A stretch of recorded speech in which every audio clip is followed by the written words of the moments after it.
Sapagkat gayon na lamang ang pagsinta ng Diyos sa sanlibutan na ibinigay niya ang kaniyang bugtong na anak upang ang sinuman sumampalataya sa kaniya ay huwag mapahamak kundi magkaroon ng buhay na walang hanggan. Sa atin. Kaibigan, labis ang pag-ibig ng Diyos sa atin. Nagkatawang tao at nagsakripisyo, tinis lahat ng pahirap at nabayubay sa krus. Kaibigan, mahal mo din ba ang ating Panginoon? Iniibig mo din ba siya? Gaano mo nakamahal ang ating Panginoon?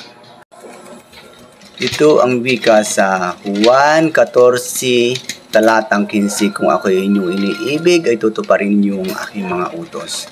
At ito naman po ang sa unang Juan 5, talatang 3, sapagkat ito ang pag-ibig sa Diyos na ating tuparin ang kaniyang mga utos, at ang kaniyang mga utos ay hindi mabibigat. Kaibigan, naway may natutunan kayo at sana'y ibigin din natin ang ating Diyos sa pamamagitan ng pagsunod sa kaniyang mga utos.